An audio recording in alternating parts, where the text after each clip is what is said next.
Okay, so we're going to start Wednesday with discussion, and then we'll move into a lecture. So I wanted to give everybody a heads up and a little bit of background information on CITES. So CITES is the Convention on International Trade in Endangered Species and with Wild Fauna and Flora, and that it has, let's see if I can advance the dang slides, okay.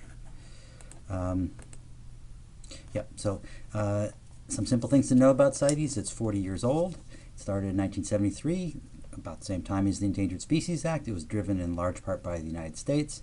It is run by the United Nations, and the United States was the first signatory country of the CITES.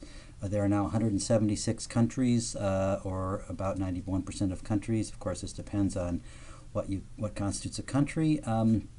That 97% of the world's population falls under the jurisdiction of CITES. All the green countries on the map in the lower right are CITES countries, and the graph on the bottom left looks at time from the 1970s up through 2009, the growth of CITES in terms of countries that participate in this international treaty. Okay, so there's of course some history leading up to this, the international conventions and treaties. In 1911 there was a Fur Seal Convention. In 1942 the United Nations was formed after World War II. In 1946 there was International Convention on Whaling. In 1948 the IUCN was formed. In 1969 Endangered Species Conservation Act. The IUCN General Congress called for some international agreement. A real benchmark point in time was in 1972 when the United Nations had a conference on the human environment, and this was in Stockholm, and I'll talk a bit about that. And finally, in 1973, the final text is unveiled. This includes about 1,100 species at that point in time, but there are now around 30,000 species on this list. In 1975, countries started ratifying this, and the U.S. was the first country on this list. Okay, so in 1972, the world got together to think about the environment, and major points of the Conference on the Human Environment in Stockholm was that there was a global need to be concerned about the environment, that the environment was degrading as a consequence of human behaviors. It reasserted the rights of countries to treat their environments domestically however they see fit. So it did not step on individual countries' domain of what to do within the bounds of their own country. However, it asserted that countries have an obligation to be good neighbors, and so although a country may choose to make its own country into a toxic waste dump, if those toxins have an impact on neighboring countries, that would be a bad thing. So not to degrade the environment of neighboring countries. And this means to cooperatively manage shared resources. So when you have migratory birds, for example, that move back and forth between countries, that there's an obligation there. Similarly, if you have air pollution that might migrate across borders, there's an obligation there to be good neighbors. So it was very broad-ranging in terms of what kinds of environmental issues we're talking about. So the CITES operating procedures are these, that there's three lists. There's an Appendix 1, Appendix 2, and Appendix 3, and they are basically lists of species for which different things apply. Appendix 1 is the blacklist, all species that are threatened with extinction, which may or may not be affected, which are or may be affected by trade. Sorry about that. And these things are things that then don't get traded.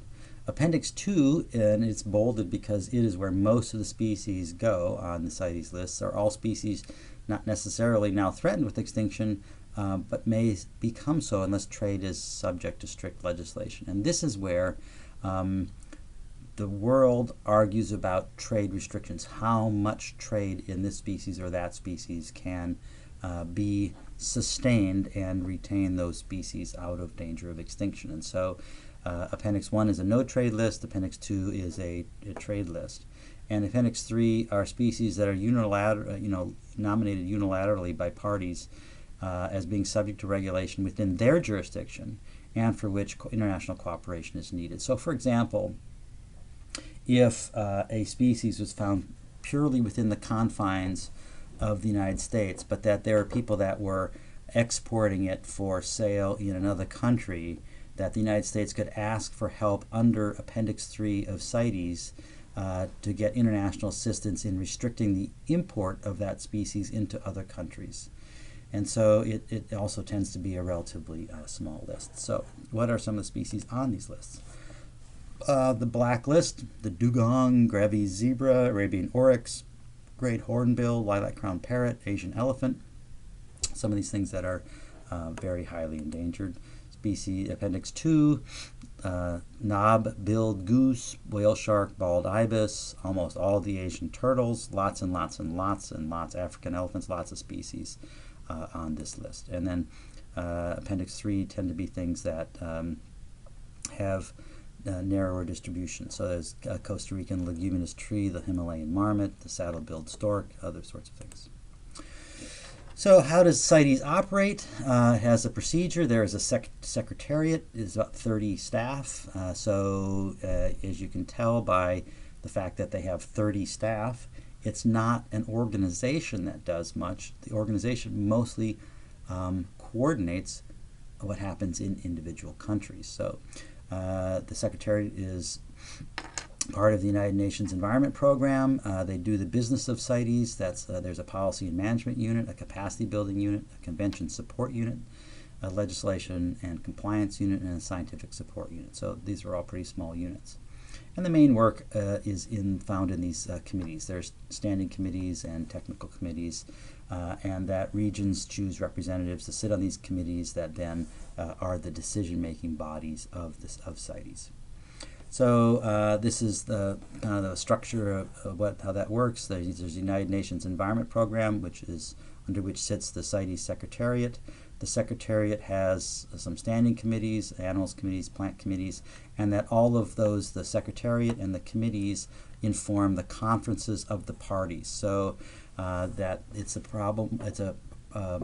process where the countries themselves decide and ratify rules and regulations with respect to individual species.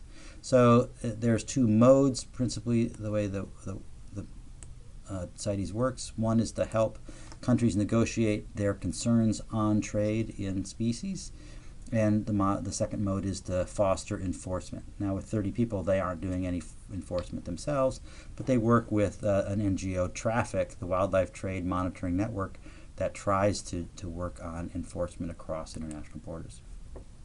So there's a variety of interacting groups here. There's the United Nations Environment Program, there's the IUCN, the World Conservation Union, there's Traffic, and these things are all working to help countries conduct what they agree to under CITES.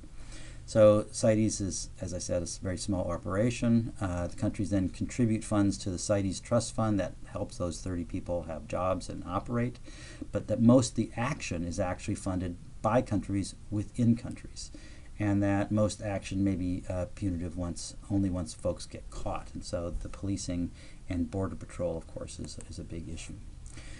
Okay, the operating procedures of the CITES is that there are these conferences of the parties. These are meetings to discuss the listing of species and to establish trade quotas. They're held annually, and the proposals to amend the list must be received 150 days in advance and passed by a 2/3 majority. And so there are issues, and we'll talk a bit about this one in more detail. The African elephant, there are some countries where elephants are a nuisance species. There are others where they're critically endangered. And so there's a lot of controversy about where elephants should be listed on the CITES sheet, but there has to be some sort of international agreement on this. So the primary mode of compliance is a permit system for trades. There are separate permits for each shipment. Statements of source and destination must be listed on the permit, and permits are valid for 6 months. Of course, catching things that are unpermitted that move across borders is very difficult for some countries, and so you get a lot of illegal trade in endangered species. That the Achilles heel of CITES is enforcement, that countries are responsible for policing their own borders, both for illegal export and import.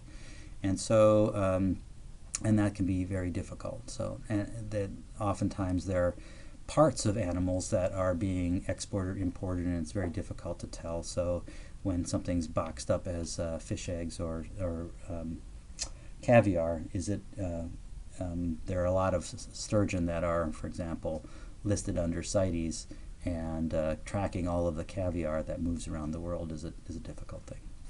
So it's not simply border control, but there's also the judiciary in the host countries that are responsible for enforcement of penalties, and that this can be also an Achilles heel, is that when smugglers are caught, they often are given punitive penalties that are too minor to actually discourage them from doing it again.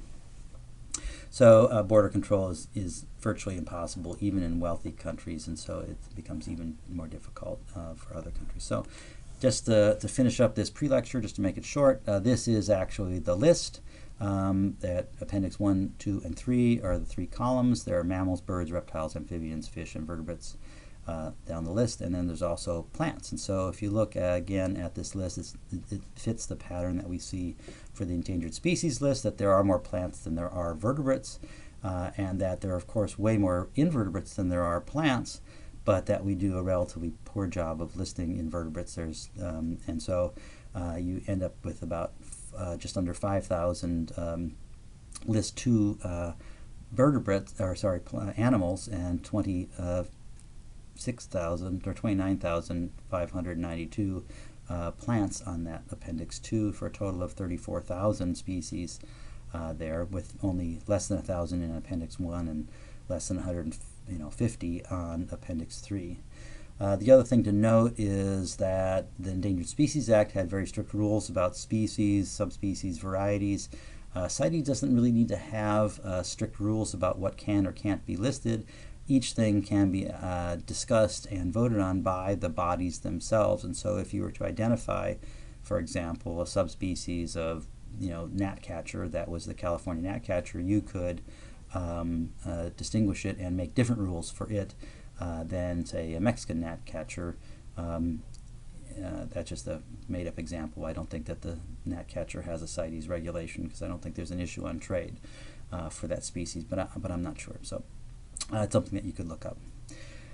Okay, so that's 12 minutes or so. That gives you a heads up on CITES and empowers you to discuss this gnarly issue of, is CITES working for the rhino, and are there better opportunities to protect rhino outside of restrictions on trade? See you tomorrow.